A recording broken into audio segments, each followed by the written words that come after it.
नमस्कार दोस्तों, success point में आपका स्वागत है।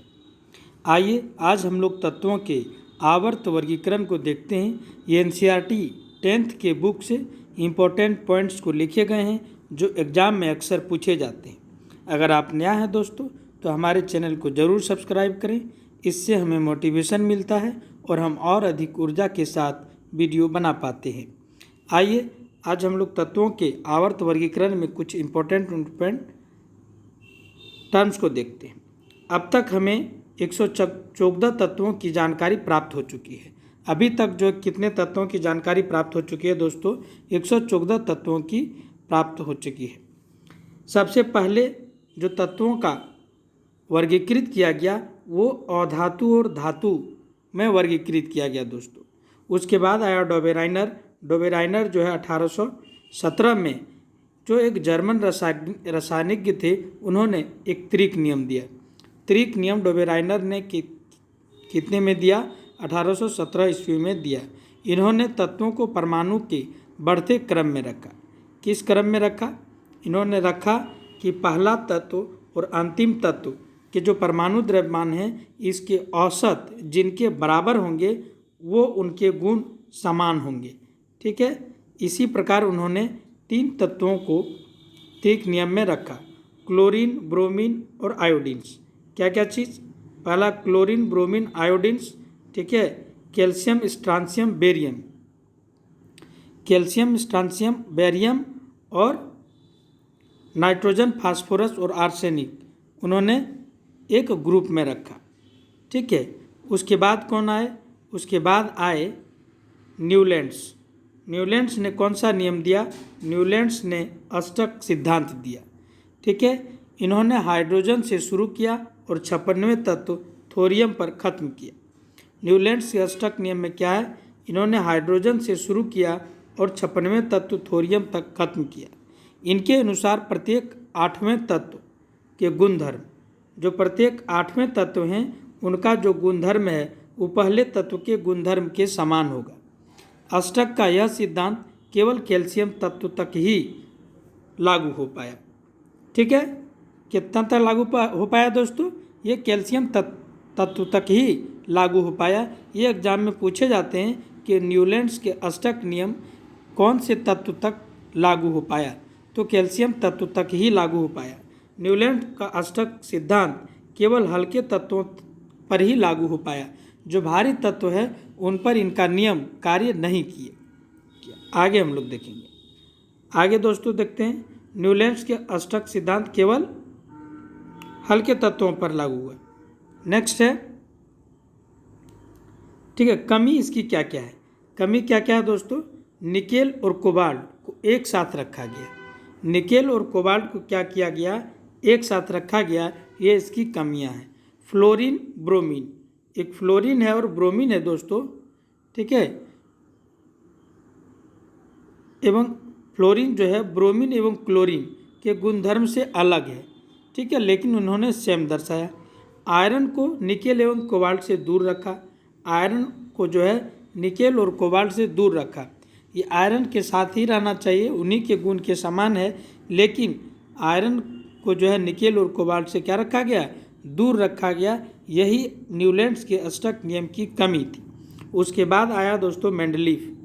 ठीक है, मेंडलीफ ने तत्वों का आवर्त सारणी की शुरुआती जो विकास का में मुख्य योगदान रहा। जो आवर्त सारणी का विकास हुआ दोस्तों, उसमें सबसे पहला योगदान रहा मेंडलीफ का। ठीक है, आवर्त सारणी की शुरुआती विकास में इनका जो है मुख्य योगदान रहा। मेंडलीफ ने क्या किया? मेंडलीफ ने तत्वों को उनके परमाणु द्रव्यमान, मूल गुणधर्म तथा रासायनिक गुणधर्म में समानता के आधार पर व्यवस्थित किया है। जो मेंडलीफ थे उन्होंने तत्वों के परमाणु द्रव्यमान, ये पूछता है दोस्तों कि मेंडलीफ ने तत्वों को किस प्रकार सजाया, तो परमाणु द्रव्यमान के गुणधर्म के आधार पर सजाया इन्होंने। ठीक है, मेंडलीफ जिस समय थे दोस्तों, ठीक है, तो मेंडलीफ ने के समय जो है कितनी तत्व थी? 63 तत्व थी। मेंडलीफ के समय ज्ञात तत्व थी 63। 1872 में मेंडलीफ की आवर्त सारणी जो है जर्मन का एक पत्रिका में प्रकाशित हुआ। जो मेंडलीव का आवर्त सारणी था दोस्तों, वो 1872 में एक जर्मन पत्रिका में प्रकाशित हुआ। लेकिन इसकी कमी क्या थी? कमी क्या था दोस्तों? इसमें कमी था कि कोबाल्ट को निकेल से पहले रखना पड़ा, कोबाल्ट को निकेल से पहले रखना पड़ा और कुछ खाली पद छोड़े गए। ये जो खाली पद छोड़े गए दोस्तों, ये एग्जाम में पूछते ही हैं क्वेश्चंस। क्या पूछते हैं? ठीक है, एल्युमिनियम, एका एल्युमिनियम, एका बोरॉन और एका सिलिकॉन, 3 जगह छोड़ा गया दोस्तों, जिसका नाम उन्होंने दिया एका एल्युमिनियम, एका बोरॉन और एका सिलिकॉन। तो एका एल्युमिनियम की जगह अभी कौन है? गैलियम है। और एका बोरॉन की जगह स्कैंडियम है और एका सिलिकॉन की जगह जर्मेनियम है। इसे याद रखने के लिए दोस्तों एलो गेलो और सिल्को जमलो, ये अपने तरीके से आप याद रख सकते हैं। याद नहीं रहा हमको, इसलिए हमने लिख लिया। एलो गेलो मतलब एल्युमिनियम गैलियम के साथ, सिल्को जमलो सिलिकॉन और जर्मेनियम के साथ। तो इस प्रकार से आप अपने हिसाब से याद रख सकते हैं। आइए, मेंडलीव का जो आवर्त सारणी था उसमें हाइड्रोजन का सही स्थान नहीं दिया गया। जो मेंडलीव की आवर्त सारणी में कुछ कमी थे दोस्तों, ये क्या था कि हाइड्रोजन का जो सही स्थान है वह नहीं दिया गया, समस्थानिकों का भी सही स्थान नहीं मिल पाया।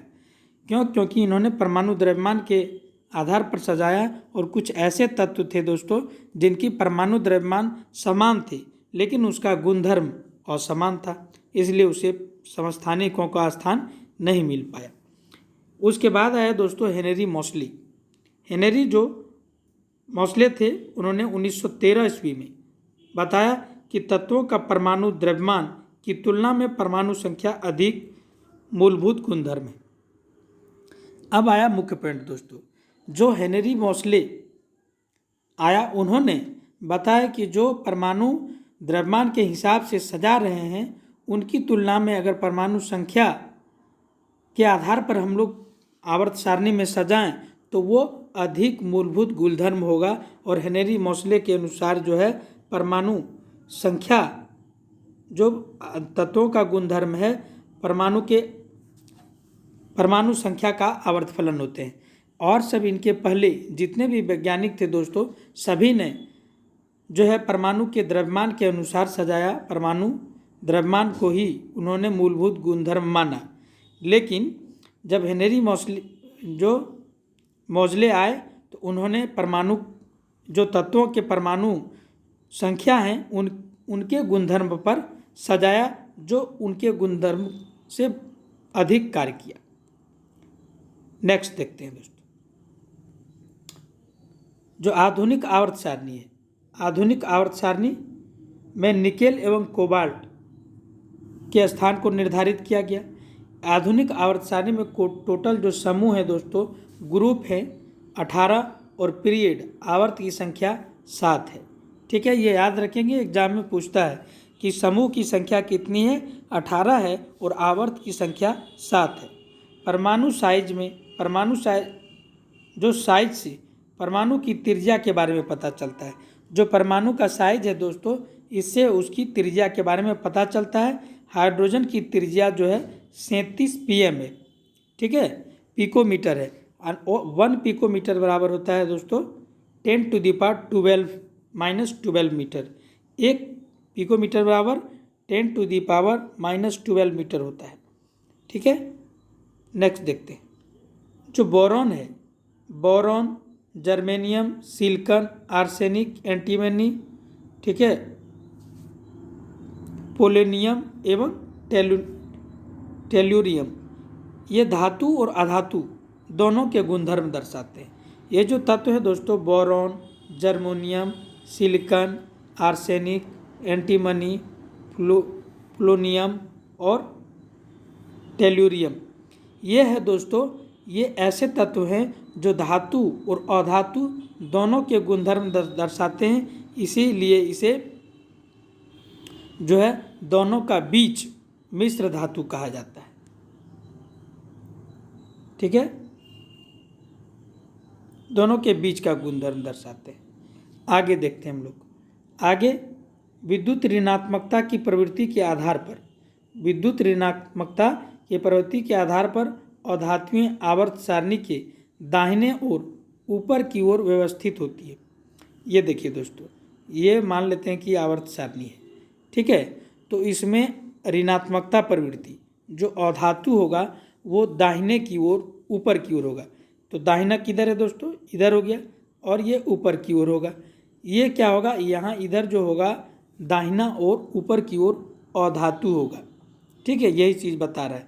ये ऋणात्मकता की प्रवृत्ति बढ़ते जाएगा, इधर जाएंगे तो ऋणात्मकता की प्रवृत्ति क्या होगा, बढ़ते जाएगा, दाहिना और ऊपर की ओर व्यवस्थित होता है, ठीक है। नेक्स्ट देखते हैं, जो अधातु के ऑक्साइड है, ये पूछता है एग्जाम में। ये पिछले भी धातु अधातु चैप्टर में पढ़े हम लोगों ने कि अधातु के जो ऑक्साइड हैं ये अम्लीय तथा धातु के ऑक्साइड सामान्यतः क्षारकीय होते हैं, ठीक है। एक और एग्जाम इम्पोर्टेंट चीज़ है दोस्तों कि अगर आप जो है देखिए क्या है कि यदि आप किसी के वैलेंस इलेक्ट्रॉन अगर 3 है, 4 है, 5 है, 6 है और 8, 6, 7, 8 है, तो अगर आप उसका ग्रुप नंबर निकालना चाहेंगे तो 10 प्लस वैलेंस इलेक्ट्रॉन, जो 10 है 10 प्लस कर देंगे तो उसकी ग्रुप की संख्या निकल जाएगी। जैसे दोस्तों, जैसे एल्युमिनियम, एल्युमिनियम का कितना होता है, लास्ट में 3 होता है, ठीक है। इसकी वैलेंस इलेक्ट्रॉन 3 है, तो इसमें हम लोग जो है 10 जोड़ देंगे, 10 प्लस 3, यानी कि ये 13वें ग्रुप का तत्व है दोस्तों, ठीक है। तो इसी प्रकार से आप किसी का भी निकाल सकते हैं, ठीक है।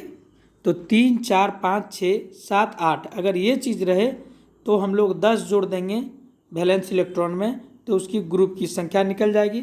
जैसे आपको निकाल के दिखाए कि एल्युमिनियम का वैलेंस इलेक्ट्रॉन 3 है, तो 10 इसमें जोड़ देंगे तो हो जाएगा 13। तो एल्युमिनियम कितने ग्रुप के हैं, 13 ग्रुप के तत्व हैं, ठीक है।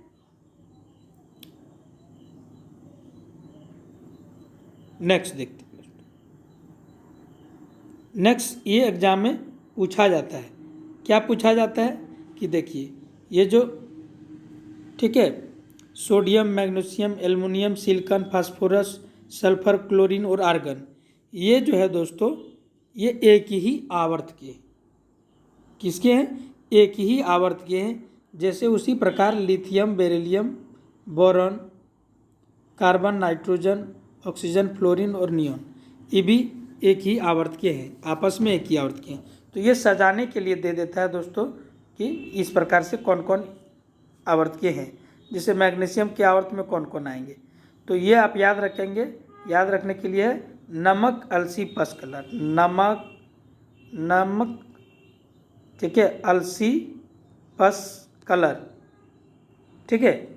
इस प्रकार से आप अपने से ट्रिक बना के याद रखते हैं। नमक, अलसी, पस कलर, लीबे बकनोफिले, लीबे बकनोफिने, लीबे बकनोफिने, ठीक है। इस प्रकार से आप जो है याद रख सकते हैं। तो हम लोगों ने क्या देखा दोस्तों, हम लोगों ने आज देखा तत्वों के आवर्त वर्गीकरण, ठीक है। ये तत्वों के आवर्त वर्गीकरण में जो देखा दोस्तों, इनमें से मुख्य पॉइंट को लिखा गया है जो अक्सर हम लोग भूल जाते हैं। नेक्स्ट तो और बहुत सारे चीज़ें जो आप लोग पढ़े ही होंगे। आज इतना ही रखते हैं, मिलते हैं अगली क्लास में दोस्तों। हमारे साथ जुड़ने के लिए बहुत बहुत धन्यवाद। आप इसे दोस्तों के साथ शेयर करें, सब्सक्राइब करें, एक अच्छे से कमेंट करें, इससे हमें मोटिवेशन मिलता है और हम और अधिक ऊर्जा के साथ वीडियो बना पाते हैं। धन्यवाद।